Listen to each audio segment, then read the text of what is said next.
Olá! Hoje vamos mergulhar num assunto que deu o que falar recentemente, o pedido de impeachment contra o ministro Alexandre de Moraes, do STF. Foi protocolado pelo senador Flávio Bolsonaro no dia 23 de julho, né? A gente vai analisar aqui os argumentos, o contexto todo, com base no que saiu na imprensa. Fazer aquela análise completa. Bom, o ponto central da acusação que o senador faz é de crime de responsabilidade. Ele alega basicamente parcialidade do ministro e também censura a manifestações políticas, tanto do pai, Jair Bolsonaro, quanto do irmão, Eduardo Bolsonaro. Mas assim, o que exatamente seria um crime de responsabilidade para o ministro do Supremo nesse contexto que ele alega? Entendi. Então, essa é a base da acusação, né? Eles se apoiam na Constituição e naquela Lei 1079, de 1950. Essa lei, ela descreve os atos que podem levar ao impeachment de ministros do STF. Por exemplo, julgar um caso quando se é considerado suspeito, ter atividade político-partidária ou ter uma conduta que não seja compatível com a honra e o decoro do cargo.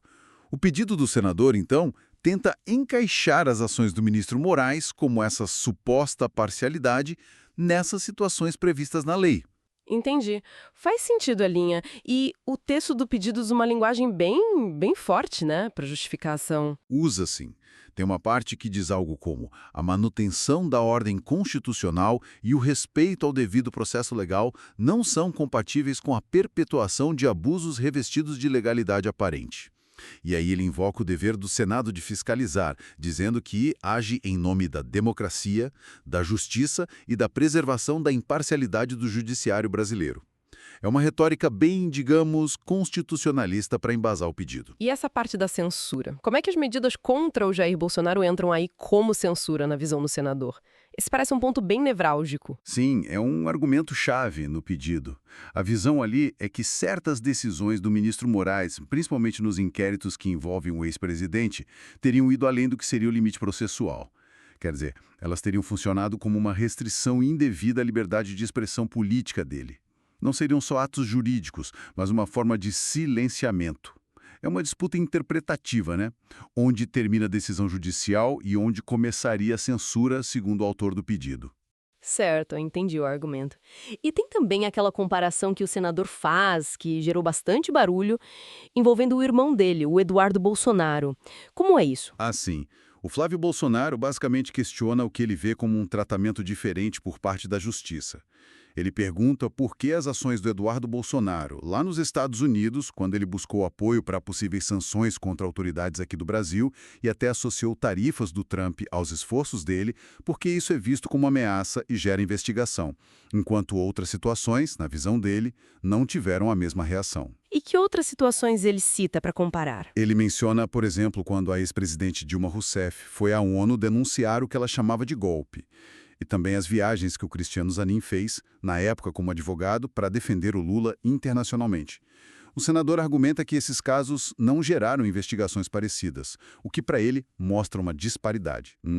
Essa comparação realmente adiciona uma camada política bem complexa aí na discussão. Mas me diga uma coisa, esse tipo de pedido contra ministro do STF, isso é comum? Acontece muito? Olha, o que é fascinante aqui é justamente a frequência.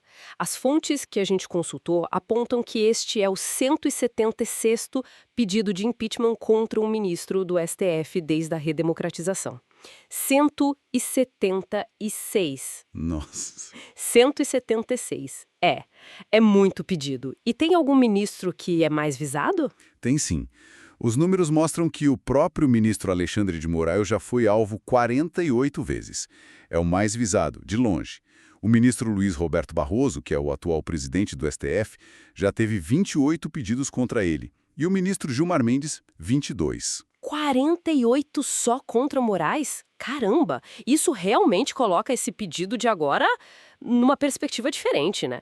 O que essa recorrência toda significa, assim, no quadro geral? Pois é, se a gente conecta os pontos, percebe que pedir impeachment de ministro do Supremo virou, tipo assim, uma ferramenta recorrente no jogo político brasileiro. É muito usado em momentos de tensão entre legislativo e judiciário, sabe? Ou para expressar descontentamento com decisões da corte. Isso não quer dizer que todos os pedidos são inválidos, nem que este atual seja ou não seja, mas mostra um padrão. Mostra como esse instrumento é usado, muitas vezes, como parte de uma estratégia política maior. Entendi. Então, para a gente recapitular o que a gente conversou, temos esse pedido formal contra o ministro Moraes, com acusações de parcialidade, de censura. Tem o argumento da comparação, né? Do tratamento supostamente desigual. E um ponto crucial, esse histórico de muitos pedidos semelhantes, especialmente contra alguns ministros. Exatamente, a análise dos argumentos do pedido, essa questão da censura, a comparação que o senador faz, tudo isso ganha outra dimensão quando a gente olha para esse histórico. Essa frequência toda de pedidos é, de certa forma, um sintoma, né? Das relações complexas e, às vezes, bem tensas entre as instituições aqui no Brasil. Fica bem claro que não é um cenário simples de jeito nenhum. De jeito nenhum. E isso, sabe, nos leva a uma reflexão importante, eu acho. Além da análise jurídica de cada pedido específico, como será que o uso tão frequente desse mecanismo de impeachment contra ministros do STF afeta a imagem do judiciário perante a população? E a própria estabilidade democrática? Qual o limite, né? Entre o controle que um poder deve exercer sobre o outro, que é legítimo, e o uso do impeachment só como uma ferramenta de pressão política? Fica aí a questão para a gente pensar um pouco mais.